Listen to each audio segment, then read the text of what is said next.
Rev up your engines!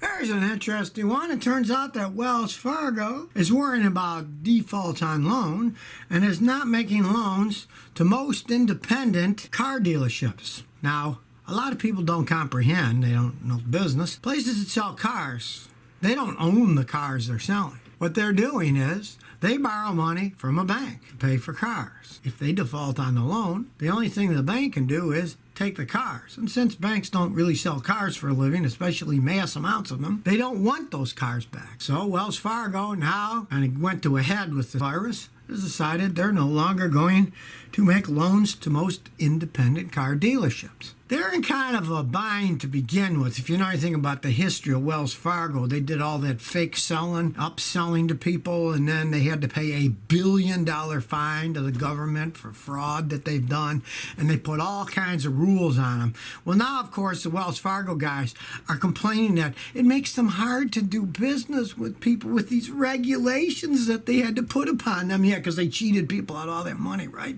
Isn't that just typical, you know? Now, at the end of March, Wells Fargo had $48.6 billion in auto loans. We're talking big money here. They do a lot of business, auto loan stuff. Now, they don't loan the money to you to buy a car. They're doing it to these big dealerships. They do it in mass. And who knows, knowing how business people are, Wells Fargo's probably got a deal where they have this cap that they're only allowed to grow so much until they fix all their problems.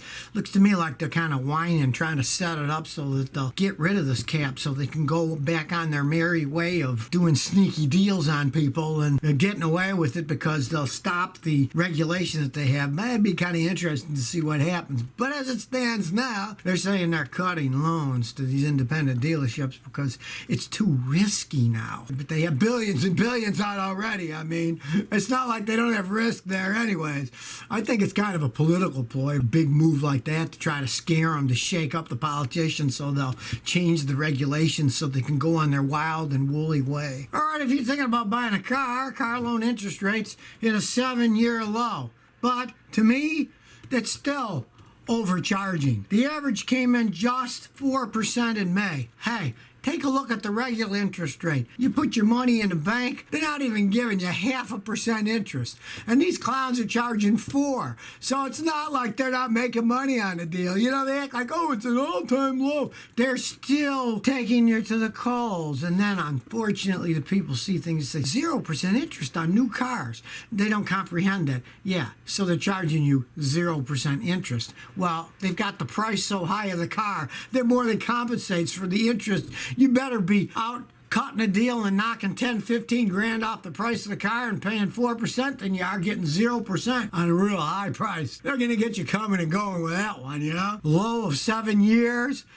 It's still 4% when you consider the money in the bank. If you got it, he's probably making 0.25% a year. If that's 0.25% a year, then what are they doing? 16 times higher. So let's look at things in perspective here, people. Don't be fooled by these economic figures that make it look like it's a good deal, because in reality, it's a lousy deal. Well, for you Corvette fans out there, now Chevy says they're going to build 20,000 of the 2020 Corvettes, the new mid-engine one. I made a video a couple weeks ago on one. It was really a fun experience. And that's coming from a guy, me, Scotty, who can't stand GM products. So they've already built 2,700 of them. They claim by the end of the year, unless there's problems with the re-upping with the virus and problems in the factories, that they're going to make 20,000 examples of them for the year 2020. That's kind of fitting, 20,000 in 2020, you know, kind of a matching number. Actually, they claim they're going to build 20,181 of them. A rather specific number there. You know, cars are weird the way that they're aged. So they're going to say they're going to build that many of 2020 models, and then in November 2nd, of 2020, they're going to start making the 2021 models. Usually the models come out a lot faster, but the virus knocked that out. A lot of times, March or April or even sooner of one year, they're selling the next year models. They always want to push it to sell. You know, this is new. So, you know, a lot of the 2021 cars are actually made in 2020. This year it'll be a little different because they got to sell the stuff that they've got out in the 2020, so they're pushing the new ones out. But they claim they're going to make 20,181 of these Corvettes. So it'll be a pretty rare car, and I'm sure they'll sell them all. They're rather interesting cars. I mean, from what I read and analyzed in the rumor mill, that they're actually losing money if they sell them for the $59,995 list price, although I have yet to meet anybody who bought one at that price. The one I looked at was about $76,000. You're going to pay a lot more than their under $60,000 list price. Realize that. Well, here we go for Volkswagen and their Dieselgate. If you don't remember, they cheated on the emissions for diesel. Well, it could be the gift that never ends when it comes to government funding. It turns out that now Volkswagen could face billions in new fines over the Dieselgate. Everything's always in court. Volkswagen is fighting it. But of course, if you fight it and you lose, they can actually impose higher fines. And it turns out that according to the latest filings that's going on in court, that Volkswagen has the potential of getting $30.6 million a day in fines, which would be $11.2 billion each year. So sometimes going back to court isn't always a good thing. Volkswagen obviously doesn't want to pay the original fine, and so they're fighting it. Well, guess what? If they lose this time, it might cost them $11.2 billion a year. I'd love to actually follow this stuff up and see if they actually pay it, how they pay it. You know, it's always this big news stuff that they always give out to be sensational. Yeah, I remember years ago there was that person that burnt themselves with a hot cup of coffee at McDonald's drive-in, right? And then they sued and got millions or something. But they won millions in a court case. I believe later the thing was settled for thousands of dollars, not millions. They never follow it up and show you the whole thing, you know? But Volkswagen keeps fighting this thing. The fines keep going up. Eventually, I mean, wouldn't it be absurd if it ended up going to the Supreme Court of the United States over some cheating thing like that they fought it and fought it and fought it, and then finally made it to the Supreme Court? But I doubt if it'll make it there, because the monetary stuff usually won't. They'll refuse to see it. They'll say they cheated, we're not going to see this case, it's stupid. Who knows? And who knows if anybody actually ever pays money for this stuff either. No one ever seems to follow it up and say, okay, Volkswagen gave this actual money to people. I want the proof. Come on, some investigative reporter out there, look into this and see who paid. How did they pay it? How did this come effect?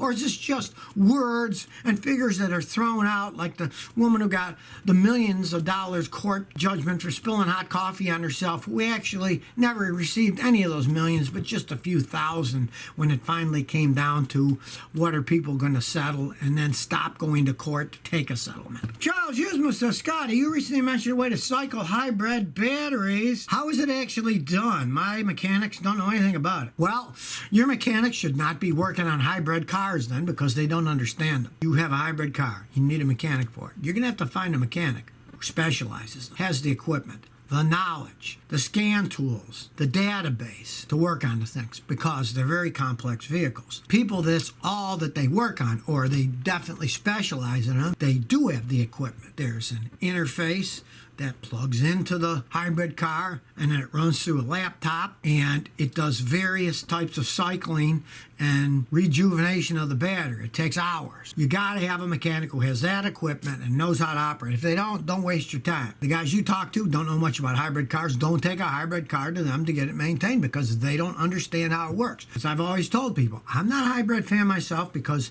they are very expensive to maintain. And as a mechanic, if you're going to specialize in them, you have to buy some very expensive equipment. Guess what that does? That makes your costs go up. So you're going to charge your customers more. It's kind of a vicious cycle. You buy a complex car, the mechanics have to fix it, they have to spend more money, so they're going to charge you more money to maintain the thing, to pay for all the stuff that they had to buy. It's really a vicious circle. If you do have a hybrid car, you're going to have to find yourself a hybrid mechanic, because if you want to buy that equipment, it costs thousands of dollars, and you're not going to buy it for your own car. So find a good hybrid mechanic. Let him show you his equipment and say, can you cycle these hybrid batteries? The guy will say, sure, I got this machine, here's what I charge, and here's what I do for it. And you pay them to do it. You're not going to buy the equipment yourself. Daniel 2 says, I got a catalytic converter tick. I had my 2 catalytic converters replaced with Walker aftermarket ones, and now it sometimes ticks. Walker's a good company that makes aftermarket exhaust products. But aftermarket is aftermarket. It's not original equipment. It's not going to be exactly the same. Now, if it runs perfectly fine, your check engine light doesn't come on for inefficient catalytic converter or any kind of cat codes, go ahead and drive it. Catalytic converters get really hot, and with the thermal expansion and contraction as they heat up and cool down, a lot of times they will tick, they'll click. If they're really made poorly and something inside is loose, it'll rattle around, and you'll hear that. In that case, you got a bad one. Go take it back. Like go under there with a rubber mallet and hit it a few times, and if you hear that thing clacking away, it means it wasn't built right, and you got a crappy one. Just from the heat, thermal expansion, and contraction, they're going to make some noise. All cars do. So if you never want to miss another one of my new car repair videos, remember to ring that bell.